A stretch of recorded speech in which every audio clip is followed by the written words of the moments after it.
Hey bestie, welcome back to my channel. So if this is the first time you came across my channel, my name is Myrna Kesha, and every Saturday I sit here, I act like your big sister, and I talk to you about something that you didn't know before, or something that I have been searching about and learning about for so long, and I'm here to spill the tea for you. You don't have to go through all what I've went through to know what I know now. You know what they say, pretty girls don't gatekeep. However, today's topic, I know would low-key give me some hate. The first time that I've heard about it or even read about it, I was, girl, are you for real? So I've heard the sentence that your passion does not have to pay the bills, and the first thing that came to my mind, like the typical stereotyping about artists being broke and that art cannot pay the bills. So like you, bestie, when I heard this for the first time, I was so defensive, but then I sat myself down, I thought about it a little bit, and I realized that every time that I've tried to make money from what I like or like what I'm passionate about, it actually backfired. During my college year, even my high school years, I was trying so hard to become an artist,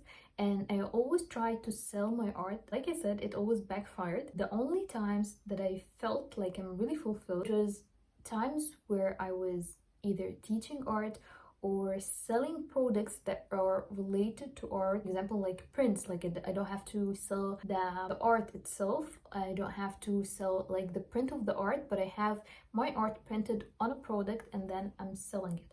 So still, this is not what was willing to do with my art, so I stopped that after a while. What made me fulfilled and I felt like it comes so easy to me, it was my teaching. Like it always was so easy. Like I'm a self-taught artist, if you don't know that. So teaching is like, remember all the phases that I went through, all the hard times that I didn't know what to do, or I like researched it so hard until I found something to draw from or like to learn from. So I also went through all those phases of being an artist by myself, so I know exactly how it feels to be a beginner. When I'm teaching my students now, I know exactly what they are going through, I know exactly what to say, I know exactly what to tell them, so they can get this point so easily and they don't have to go through what I went through when I was trying to teach myself. What comes easy to you is gonna be different from one person to another. So there's a lot of examples of other artists, like for example music teachers who could sing or they like to sing and they write their own music, but what pays the bills for them is teaching,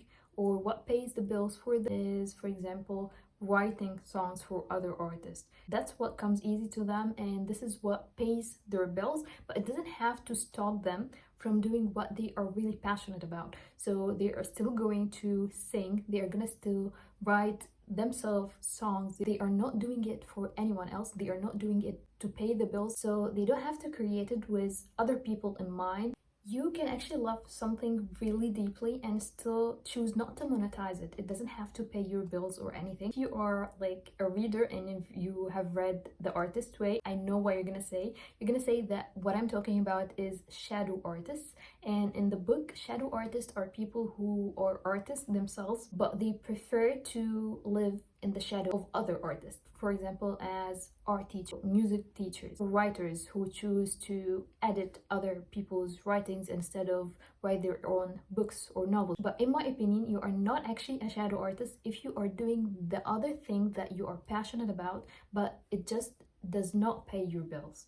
So you are creating art, you are cooking, you are writing, but it's for you, it's not for someone else, it's not for money, and this is actually gonna give you so much freedom, and it's actually gonna get you to the level that maybe someday more comfortable to do or to get money from what you are really passionate about, but you're gonna get there naturally. I'm not telling you that if your goal is being a full-time artist by selling your own art, not to do that and settle down for less. But I'm telling you that you don't have to start there if it feels forced. For me, teaching art was always the easiest thing to do. Every time I tried to do portraits or doing art or like selling prints, and how it actually made me hate what I'm doing. Because when you are doing the art to sell it, you have to make sure that the other person, or like there's other people who's gonna like it, right? You're gonna make sure that this is appealing for someone else. Pay the price that you feel is suitable for this piece of art. I really like drawing, I really like doing portraits, but every time I try to make money over that, it backfired so hard that I didn't actually have anything in me to draw or create anymore. And of course, this is just my personal experience. For some people, it's gonna be so easy for them to create art and sell it, but for me, it's a little bit different. So some artists got that in them. They can handle all of that. But for me, this is not something that comes easy to me. And this is exactly the thing. It's about what comes easy to you. You are thinking about, okay, Myrna, you have found what comes easy to you. It's teaching, but what about me? I don't know what comes easy to me. I got you, okay? So actually what comes easy to you is something that you're gonna find a lot of people coming for you too. Like maybe it's planning. Maybe you are the planner of the group. You are a great cook, but you actually don't like the pressure in the kitchen. So you would like to sit in your front porch with your cup of coffee and write cookbooks and try them in your free time on your own kitchen with light music. And this is you working on your passion and also paying the bills. One thing also that's gonna make it easier for you to find what's easy to you is writing what you think. Write everything down, journal a lot, and you're gonna know what exactly you are doing daily, and it comes easy to you what you are doing without thinking. You don't have actually to be creative to do it. It's still related to your craft or related to your passion, or maybe for some people it's not even related to the passion they have. They are really passionate about art and they are working in real estate. This is what comes easy to them. And yeah, I know real estate is super hard. For other people, oh my god, they are super human being when it comes to convincing someone or when it comes to sell something, and it really comes easy to them. It pays the bills, and then they go home, get their cup of coffee, cup of tea, and then they sit and they start writing their own novel. So after journaling or after thinking and you still don't know what's easy for you, it's gonna be the hard way then, bestie.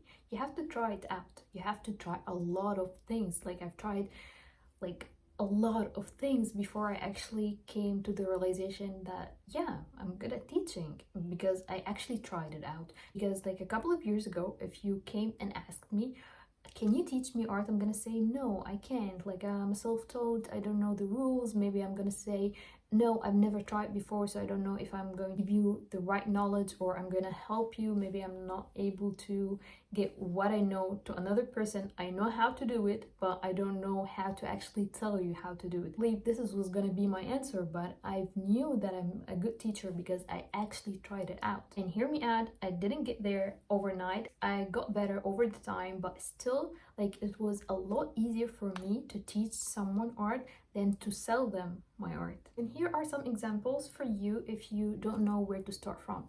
You can start one-on-one classes, you can start actually recordings, you can start a podcast about what you like or what's your passion. You don't have to actually sell the product. You can teach other people how to do it, or you can start helping other people to do what you're doing. You can talk about what you like.